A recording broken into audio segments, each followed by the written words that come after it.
Welcome to another episode of the Christian Combatives Podcast. I'm your host and servant in Jesus Christ, Paladin Actual. Today I wanted to review something that came out recently, a product of the Dailywire. This is a conservative news organization that's branched out into entertainment industry stuff as well. Recently they came out with something called Bentkey. And I guess it's a program. Think about it like a competition to the Disney Plus network. So it's not just a single show or something like that. It's actually, I don't know how to describe it. It's a service. It's like a streaming service that hosts a bunch of different content specifically geared towards kids. And it's kids of different ranges. It's interesting. I expected, I heard about this cartoon show that was coming out that they have, this Chinchilla show, Chilla. And I was like, okay, well, this is specifically going to be one show. But what they actually rolled out with was a combination, a bunch of different shows, and a few different episodes of each show. And each show is kind of geared in a different way. They feel like it's not that they necessarily have different production quality, but if you look at these different shows and you kind of watch these different shows, you definitely get this sense that, this is kind of like, Mr. Rogers, or this is kind of like Blue's Clues, and this is kind of like, whatever, Saturday morning cartoon type thing. So they've got these different shows based on these different kind of emphases for different age groups. In particular, I wanted to talk about today some of the different shows. I'm going to kind of give you a general overview of what I thought, and then I'll get into the details of the different shows. The shows I watched were Chilla. This is a cartoon. Some people compared it to Bluey. It's not Bluey. Don't compare it to Bluey. Only Bluey is Bluey.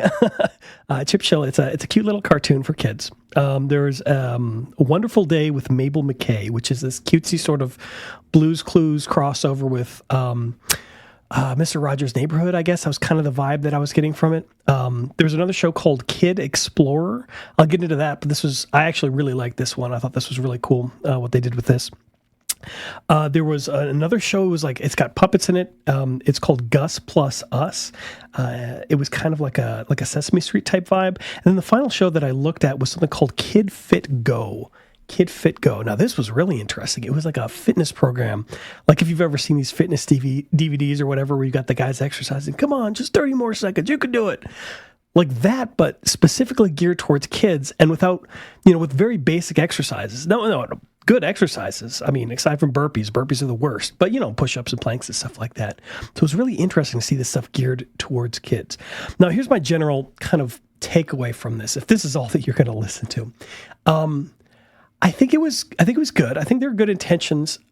I don't think it quite has this identity yet. Like, what exactly is it? I don't know. I feel my critique of it is, I guess the shows feel like they're trying too hard to be as neutral as possible. And if you look at Mr. Rogers' Neighborhood, which I thought was fantastic growing up, I loved watching Mr. Rogers' Neighborhood. You look at Mr. Rogers' Neighborhood. It was kind of neutral in the sense that it didn't, necessarily push any specific moral message. But Fred Rogers I think he was a Presbyterian minister or something like that.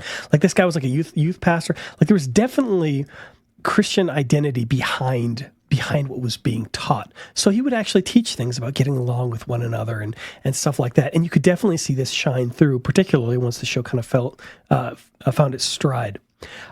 With these Dailywire shows, I think they're specifically being built with a sense of you can watch them as any faith or religion or moral whatever bent that you have, philosophy that you have, and still get something kind of positive from it.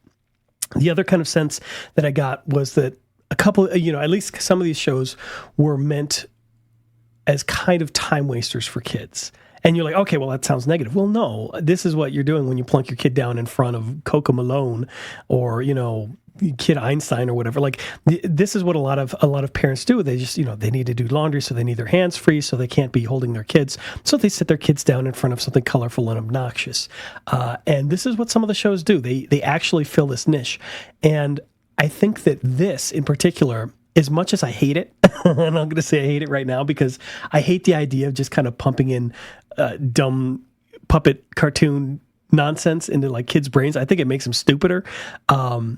And I think the kids can actually handle more, better thought out stuff, things with more substance than we give them credit for. We're just like, well, they like the bright colors of this stupid YouTube channel where, the kids unboxing toys or it's just meaningless cartoons. So that's all I'm going to give them. Like, no, it doesn't challenge them though.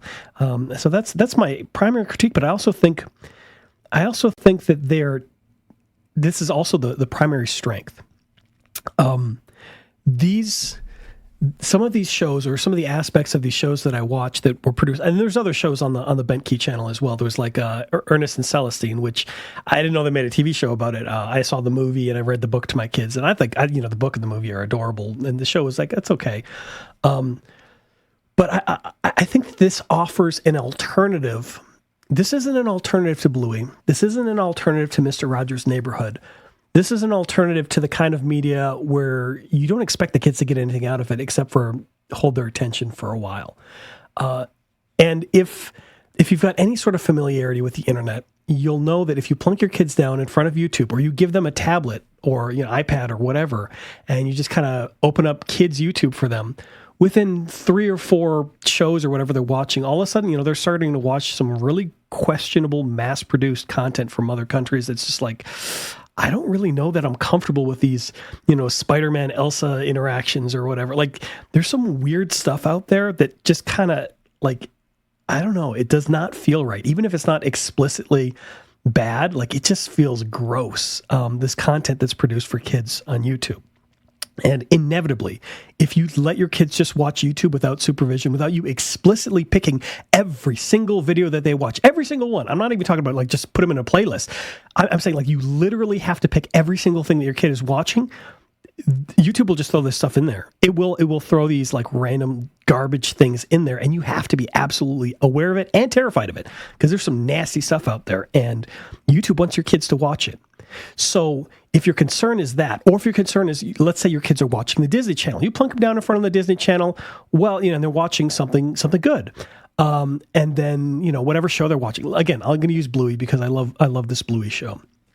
They're watching Bluey, and you're out of the room, and they come to the last episode. Well, then Disney Plus automatically recommends to them, some weird thing that you don't want them watching with questionable values and things that they're teaching, and Disney Plus will absolutely do this. So again, if you're not paying attention, if you're not screening absolutely every single thing that your kid is watching, then they're going to fall into some bad stuff on YouTube, on Disney Plus, pick your platform.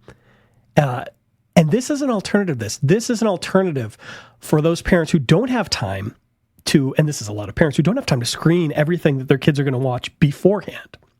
And they say, well, I just want to just be able to set my kids down in front of the idiot box for a while and just not be worried that they're, imbibing some really horrific content. And this is that alternative. Like, there's a bunch of stuff on Bentkey that I'm like, so here's how I reviewed it. I had my kids in the room, and they were 3, 4, and 6 years old. 2, 4, and 6 actually when I reviewed it. One of them had a birthday, and I'm watching them as they're watching the shows. I'm watching them as they're watching the shows, and I'm watching the shows. I'm like, man, some of this stuff is just dumb. And I look over at them, and they're just eyes wide open, just watching this, bright colors and stupid songs and puppet shows and stuff. Some of it kind of reminded me of like VBS stuff. I'll get into that in the specific shows, but kind of the general idea was, okay, this, like, if I had to step away for let's say I've got an hour and I've got to do laundry and clean the house and do these other things that I take care of, and I wanted my kids to be able to watch something, and I don't have to be over their shoulder the entire time. I can just walk away. That's what Bentkey provides. So as much as I hate the idea of like sitting your kids down in front of something just that has no benefit, it also has no harm. At least as far as I've seen in the stuff that I've seen on Bentkey. So this is actually, it's a wonderful thing, because I don't think you're gonna find a solution to replace this idea of sitting kids down in front of digital entertainment. But if you do have an alternative where the digital entertainment isn't going to lead into something awful, that's making the best out of the situation we have. We live in a world right now where it's just, there's so much content out there. Parents don't have time to watch all this stuff. Parents don't have time necessarily to focus on all of their daily tasks, as well as hold their kids and be with their kids all the time. I mean, it would be an ideal scenario if the parent is, if you spend all day just reading books to your kids and playing with them and stuff like that. That would be a perfect ideal scenario. It is not often that's the option that parents have. And I think that's a different conversation to be had. But in the world that we live in, when you're like, okay, well, I got to do something with the kids, I got to keep them out of trouble for an hour while I take care of stuff. This is an option. And as far as I've seen, okay, it's good. I mean, it's not the same as you reading your book and reading books to your kids and spending time with them, obviously. Nothing. There's no replacement for that. But you could do a whole lot worse.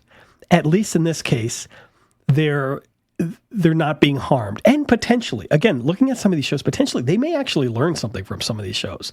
Like back in the day when you would have, well, I don't want to use Sesame Street, but I mean, there were some TV shows that you could go on PBS that they'd be like, oh, okay, like my kids actually learned something from this, without my intentionally teaching them. I mean, I learned all kinds of stuff from Mr. Rogers' Neighborhood. So you could always just sit down. There's enough episodes between Mr. Rogers' Neighborhood. I don't know that they would sit down in front of Bob Ross, but like these shows that you would just have on PBS and be like, oh, okay, interesting. I learned something. I shut off my brain for 30 minutes, 25 minutes, something like that. Yeah. So that's kind of my brief overview of Bentkey so far. And next I'll get into kind of the details of the specific shows and what I thought of the specific shows and kind of maybe and synopsis of whatever the episodes that I watched. So I would say, thumbs up, thumbs down. I'll say, yeah, thumbs up. If you need to sit your kids down in front of something and not pay attention to them for a while, you could do a whole lot worse. And even if you put them down in front of Bluey, that's on Disney Plus. What do you think is going to come up when you're out of the room on Disney Plus? Even if you put them down in front of something good on YouTube, what do you think is going to come up when you're out of the room? Like the moment you step away, these platforms will throw something nasty at your kids, and that's not going to happen with Bentkey. So good on the Dailywire for this. As a parent, I'm like, some of these shows, I'm like, it's kind of stupid. I kind of don't like it, but it's not hurting anybody, and my kids like some stupid stuff because they're kids, Okay. It's fine. It's good. I see there is a distinct benefit from this Bentkey. I would advise you as a parent to check it out. Look for yourself. See if you come to a similar or a different conclusion than I have. But don't expect it to be a replacement for your interactions with them. Don't expect it to be a replacement for the great shows or movies or whatever that you watched growing up. It's not that. It's a different thing. And for the thing that it is supposed to be, it does a good job. And I don't necessarily like the thing, but I understand why the thing has to exist. So without further ado, let's get into the details of the specific shows that I watched, and I'll talk about my thoughts regarding how the show kind of played out. Again, Chilla is going to be the first one, then Wonderful Day with Mabel McKay, then Kid Explorer, then Gus Plus Us, then finally, was it Kid Fit or something like that? It was like a fitness thing. All right, let's get into the actual shows themselves individually. First up is the show Chilla. And if I remember right, there's something to do with the creators of VeggieTales being involved in the creative process behind this.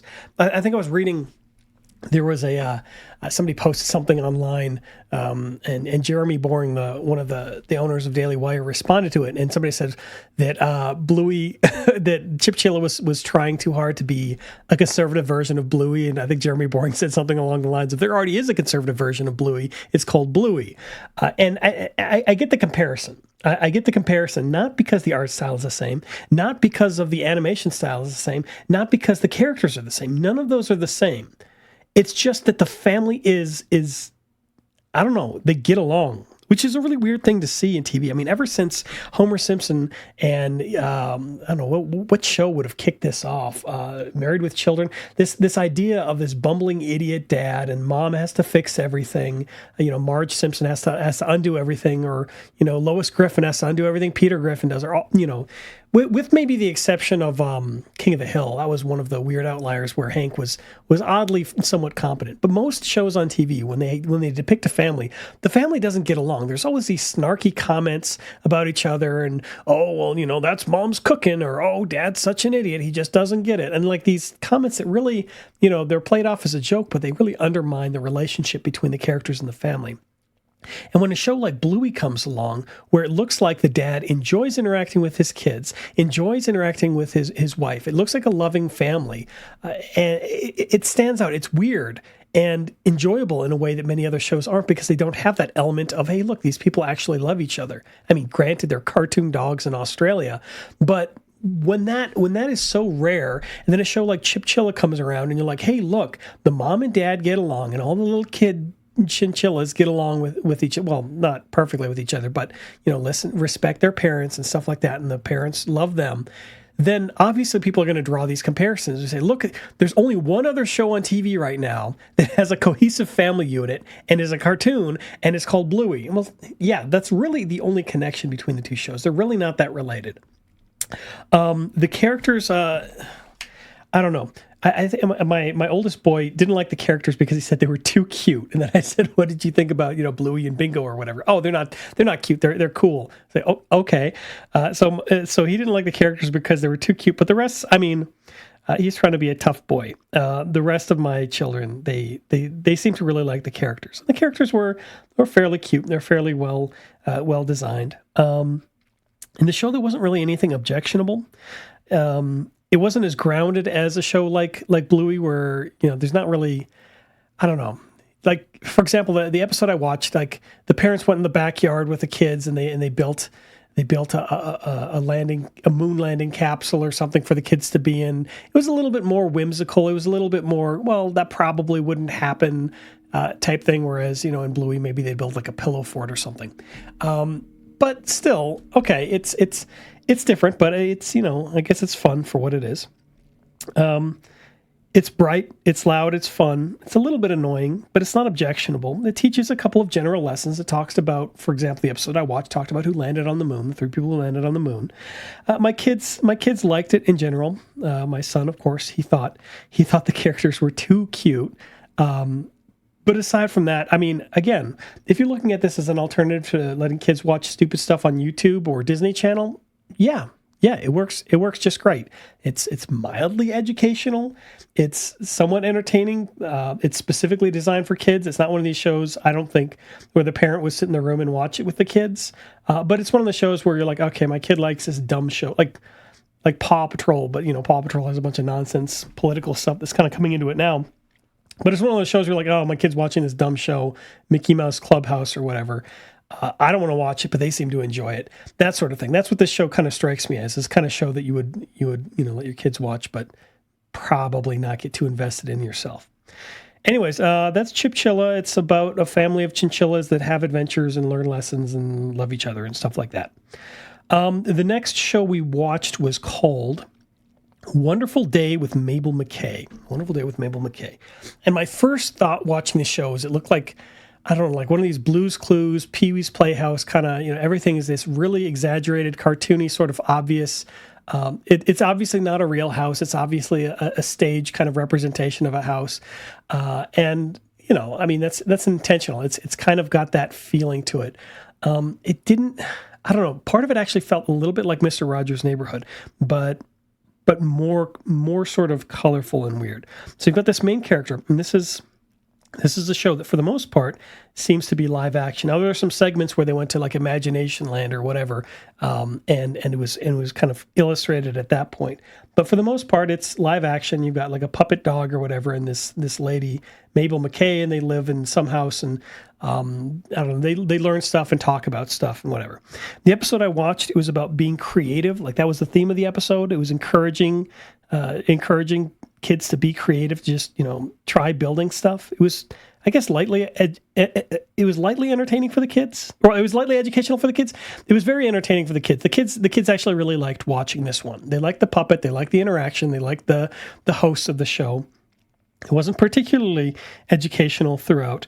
The theme of the episode was listen to your own creative voice. That was like the lesson. So they go through this episode of the show, and Mabel McKay interacts with her puppet dog or whatever, and she talks about being creative, and he wants to be creative and make an art project or a time machine or something like that out of a box and whatever. So she goes into the backyard at some point, and I'm thinking, I'm getting vibes of like Mr. McFeely or whatever, the guy, the mailman from Mr. Rogers' Neighborhood. Or sometimes Mr. Rogers would go outside and he'd have a guest, and they'd interact with the guest, and it would be a policeman or it'd be a fireman, or it would be somebody who has some sort of interesting job, and you kind of learn about them and about their job and stuff. And I think this was the best part. They had a visitor came on, and this guy was a banjo player. And he came on with his banjo, and he kind of talked about the banjo a little bit. He showed what it sounded like. He showed a few different styles of playing it. He showed what it was made up of. He said, this part is a drum. Basically, it's not quite a guitar. It's like a drum with strings on it. He came up with with a few interesting points about, this is how I come up with a song. I start with this part and I add on. And this part was actually interesting. I was like, oh, okay, interesting. I don't really care about banjo, but the way it was explained was, educational in the sense that you learn about a banjo. Maybe kids don't know what a banjo is. So, okay, cool. Now kids know about banjo and, maybe they'll be interested in pursuing music lessons or something like that. It was very introductory, but for what it was, kids show, that was good. I like that part. That was actually fairly solid. The rest of the episode was kind of dumb, I thought. They had kind of, they traveled to a cartoon world where they were talking about being creative and stuff like that, and somebody had to paint a banner to celebrate some festival in the town, and they were trying to figure out how to make something unique to their own creative style and whatever. And then at the end of the episode, they kind of wrapped it all up and they summarized it and they said, well, we had a lot of adventures today, and we did this thing, and we made a time machine with the dog, and we talked about so and so about his banjo, and then we went into this imaginary universe, and we talked about creativity, and they kind of had it all printed out in a little book format that the narrator, the host of the show, Mabel, kind of read to the kids. So, okay.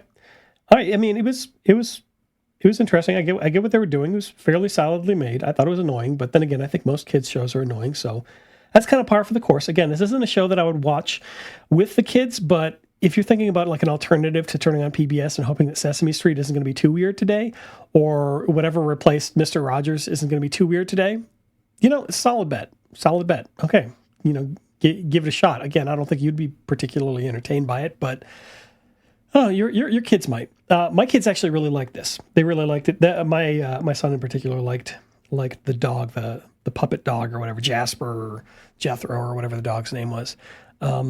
Yeah, so that's kind of what that was. Again, I was thinking kind of a cross between Blue's Clues and Mr. Rogers' Neighborhood kind of vibes, in a slightly different, turn back the clock and you've got these kids entertainment, edutainment shows where you would have a host and they would come out and they would, talk to the kids about, neat things. And most of that was before my time. And the only ones that I remember were Blue's Clues, which I never watched, and Mr. Rogers' Neighborhood, which I watched all the time. Hence my comparisons to those. But I know there were other shows like that. All right, the next show that I watched with my kids watched, was called Kid Explorer, and I want to say that this is probably my favorite one so far, or my favorite one out of watching all of these, actually. Kid Explorer. So this one starts off, and you've got this kid, and he's explaining. I think in this episode he's explaining telephones and cell phones and stuff. It starts off strong. It's got a lot of information. The host, and again, he's a kid. He's like, I don't know, like 7 or 6 or something. He explains a bit about the history of phones. He talks about Alexander Graham Bell. He talks about the history in the beginning and how we have a modern phone service, how we got to there. He talked about Greek words that made up the word telephone, which was pretty cool. He talked about, the transition from telephone lines to kind of, I think he talked about like cell towers or something. I don't know. But like actual real educational content about like phones, which if you imagine today, a lot of kids have access to phones all the time, but they're not aware, that a couple decades ago, phones were things with, rotary dials and cords and all this other stuff. They just think, okay, here's this magic black square that mommy or daddy just can't stop looking away from. So it was interesting and very entertaining, and I think very, very useful for the kids to kind of see that. And, oh, interesting. This is what, this is how phones started out, and this is how we got to where we were. So again, this was very well done. The host, even though he's a kid, and well, let's be fair, a lot of times kid actors are very annoying. And if you've got like a kid presenting a show and talking about serious stuff, it's going to be doubly annoying, and they're going to be a bad actor, and it's not going to come across well, and it's going to feel really stilted. And this wasn't a problem here. This whoever kid that got doing the acting for this. And narrating and hosting the show did a really, really good job. And this would be one of the shows where I might actually sit in the room when my kids are watching it. I think it was that good. And the kids seemed to enjoy it as well. Of course, there's a lot of animated graphics and stuff. It reminded me a bit of, every once in a while you'd have like, I don't know, you stumble across a YouTube video of like how it's made or like the history of such and such. And it reminded me of a good solid replacement for that. So if you want your kids to learn about stuff and be entertained, yeah, this is a good shot. I think about, let me see, what would I compare this to? Think about like, what was it, Beakman's World or Bill Nye the Science Guy or something. I expect the show is kind of going to be something like that, where it's not going to be like, hey, let's do some goofy science experiments, but it's going to be more like, let's learn about photosynthesis, or something like that. Like I expect the show could be something like that, where it's more educational, but still entertaining in the way it's presented. Whereas the other shows are more entertaining than educational. But anyways, I like this. It was fascinating. It was easy to watch. It was well organized information. There were visual aids to keep the kids stimulated. Now, the kids preferred watching the more colorful show like Mabel, but there's definitely more to get out of the Kid Explorer show. And if I had to put up with something in the background, this is definitely my pick for that. I would rather have this going on in the background if I have to listen to it than any of the other shows so far. All right, the next show that we watched together is this puppet show called Gus Plus Us. It's a puppet show with goofy voices and some sort of short story with the characters. Think about like Sesame Street characters. Like one of the characters kind of sounded like Elmo, and one of the other characters is chasing him around. The episode I watched started off with some puppets chasing each other around. One of them held onto a balloon and floated away. Then a 1-minute skit kind of explaining how hot air makes hot air balloons float. They transitioned to a musical skit of the characters in hot air balloons singing about flying and exploring the sky and whatever. And this really felt like a VBS video to me. There was puppet characters, and then they kind of interact with, I believe there was like a live action character, some lady or something like that. And she was, "Oh no, your friend is trapped up there in a balloon, and let me see if I can get him down with my kite, and let's see if we can float up to him with a hot air balloon," and this sort of thing. And it again, like watching this, the first thing that popped into my head was like this reminds me of like those cheesy vacation Bible school skits or whatever, where you'd have puppet shows and like live action real people saying, "Okay, we're going to go on an adventure. Oh no, Jimmy the toucan is stuck in the oil," or something like that. I don't know. I don't know. This is just the vibe that I got, especially with the musical number. It was pretty annoying. It was pretty empty. The kids seemed to like it, and it was harmless. But like for me, I was I was rolling my eyes. This is not something I would sit in the room for. But again, as much as I'm complaining about this, if you're going to sit your kids down in front of the idiot box and you just need them to not be breaking stuff and hurting each other for 20 minutes, for 15 minutes, this is an excellent alternative to YouTube or Disney Plus. All right, the final show was a show called Kid Fit Go. This one was interesting. I never really considered this as a concept for like kids programming, but it works, and I think it works very well as well. It's a workout program for kids. So if you've ever seen any of these, Taibo exercise, whatever, lose, P90X type thing, not as extreme. These kind of workout programs where they're usually designed for adults, where you've got an instructor out there and he shows you exercises and slowly walks through the exercises. And if you can't quite do this exercise, like if you can't do push-ups, here's modified push-ups. If you can't do planks this way, do planks that way. It was like that, but it was geared towards kids, and it absolutely worked. Like I remember when I was real young, I was second grade or something like that. We had these thing in public schools, like presidential physical fitness thing. I think they discontinued it because, kids don't like exercise, but they had this thing where, they would teach you basic exercises, and you were supposed to do these exercises. And the idea behind this show is you've got like a 10-minute, I think it was only like 10 minutes of exercises that the kids do, and, burns off a little calories. It makes them a little bit active in the day. So if they're spending the rest of the day on their computer or whatever, and you want to incentivize them, you say, okay, you want to play on the computer, or you want to play on the Xbox or whatever, then here, we're going to do an episode of this, and you're going to do the exercises of this, so you at least have a little bit of physical activity in the day before you continue with your sedentary lifestyle. I don't think this is something that's going to get your kids absolutely ripped and shredded, absolutely muscular or anything like that. But in terms of teaching your kids basic physical fitness type stuff in a fun, kind of easy to follow way, this is great. This in the same way that maybe these videos for adults help adults kind of exercise. This is fantastic for the kids. It wasn't obnoxious at all. It was helpful. It was educational. It was a good example of positive activity for the kids to do. The only problem I could see is trying to convince your kids to do it. So the workout program was kind of like this. It showed you how to do some sort of exercise, or like, this is how you do a push-up, this is how you do planks, this is how you do burpees, whatever, for 30 seconds. And then for 30 seconds, like it would give you 30 seconds to tell you how to do the activities, and then you would, in theory, you would do push-ups or whatever, mountain climbers for 30 seconds. And all of the kids kind of on the show demonstrating how to do the exercises. Again, there were kids of a few different age ranges. It wasn't led by an adult or anything. It was led by, I think, some young teenager or something like that. The Kid Explorer kid was on there as well, and they were all exercising. So it was good. It was good. I like this. This is something that that would be fantastic if I could find a way to force my kids to do it. And the way that I forced my kids to actually participate in this, I've got a hilarious video that you'll never see of my kids trying to do jumping jacks, and it's just so silly. But they're exercising, they're moving around, they're jumping around. And what I told them at first, they were just going to sit down and watch TV because that's what you do. You just sit in front of the TV. And I said, no. I paused it and I said, look, you're going to do the exercises or I'm going to turn it off. Well, they wanted to watch this show. So they actually participated in the exercises. And I was able to get them to actually participate in the exercise.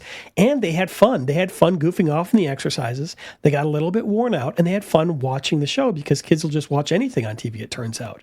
So this was very useful as well. I want to say, if I was to rank the shows that I watch, I think the top three, well, top two would be Kid Explorer and the Exercise Show. And obviously they do two different things. Then after that, I think Chilla Time was the chinchilla thing. Not Chilla Time. What do they call it? Chip Chilla. One of the chinchillas always says, it's Chilla Time. Like it's like the dad. I think that would be up there as well. I think it's just, I mean, it's hard to make cartoon shows, competent cartoon shows. And this is a decent, competent cartoon show. So, some effort went into making this. Whereas maybe making a live action thing, you don't have to pay animators as much. You can just record somebody, doing a skit or something like that. It'd be easier to kind of mass produce live action and puppet shows than cartoons. So good. There's some competition out there for Disney. There's some competition out there for those stupid YouTube channels. It's fantastic. And I think this is the start of the start of a good thing, the start of a shift away from these, YouTube and Disney Plus as these giants that kind of take over the life of the kids, and this is everything that they watch all the time is whatever they see on the internet or whatever is being fed to them by Disney Plus. I think having good alternatives to that I think this is the solution. I think it would be great if we could say, well, let's all have one of the parents stay home all day and read books and play games and do puzzles and draw pictures with the kids all day. That would be fantastic. But that's not the world we live in right now. The world we live in right now is we need to take a break from the kids so we can clean the house. What do we do with them? Well, they're going to like bright colors and noises and songs and stuff. Why don't we sit them down in front of a square for, 20 minutes while we take care of something? Why don't we at least make it somewhat educational, somewhat entertaining, and not feeding them poison, not feeding them soul poison? And this is good. It's a good start. I think there's a lot of room for improvement, but considering this is so out of left field. Like this news organization, the Dailywire, comes up with this idea of, well, why don't we do kids programming? What does that have to do with news? Well, it's solving a major issue, or it's starting to solve a major issue. So I think the more other people get online, get on board with this, the more other conservative organizations, specifically Christian organizations, start coming up with content that'll entertain and educate kids, the better this will be. We can crowd out this industry, or at least have some competition for an industry where you can choose between Pepsi and Coca-Cola. You can say, well, I can either choose to let my kids watch random YouTube videos and Disney Plus recommendations, or I can take them over to this alternative media site, this alternative media program, and they can watch something that's actually not bad for them and might actually be good for them. And as I think more creators get involved with this sort of thing, I think they're going to create better and better products. So right now we're like, oh, Chip Chilla, it's okay. It's not great. It's okay. I think, you look down the line, you're going to have some really great programming come out of this that wouldn't make it on Disney Plus, that wouldn't be in the algorithm for YouTube. I think this is an excellent opportunity. More than anything, this is great, a great foundation, great groundwork for some greater things to come. I don't think we're there yet 100%. I don't think this is the end of the line, like, okay, this is as good as it's ever going to be. No, I think this is the start of something much better. So I'm all for supporting this effort to kind of to provide an alternative for kids media. So my recommendation, should your kids watch this Bentkey stuff? Yeah. I mean, if they're not watching, YouTube and Disney Plus stuff already, you don't need to get them hooked on the electronics. But if they're already watching just stuff online and you're concerned about it, consider this as an alternative. Give it a shot. Let them watch it, see what they think, especially younger kids. This isn't going to be something for teenagers, younger kids. This might be something better for them to watch, something better for them to enjoy. It's worth giving it a shot. So, it's not super duper fantastic, amazing, the best thing ever, but it's better than anything else out there. So I guess that's pretty much all that I have to say on the topic. If you want to give it a watch yourself, if you've got a Dailywire subscription, go ahead and check out this Bentkey stuff. I got the Roku app, so the kids would, in theory, be able to just watch it directly off the TV instead of having to stream it off a computer. It's worth a shot. It has the potential to grow into something much, much better. So if you want to support it just for the sake of what it could become, that's also, I think, probably a good reason. It's not explicitly Christian. I'll put that out there. This is Christian combatives. I'm always looking for ways to cram more Christianity down my kids' throats to, indoctrinate them a bit more. And this isn't going to do that. Maybe it might have some morals or something like that in some of the shows somewhere, but this isn't a replacement for any sort of Christian education. This isn't a replacement for catechism. This isn't a replacement for, reading the Bible. This isn't a replacement for the morality that you get from Scripture. But this is a replacement for, dumb, thoughtless media that is consumed in other ways. Anyways, I hope this was useful to you. God bless you and take care.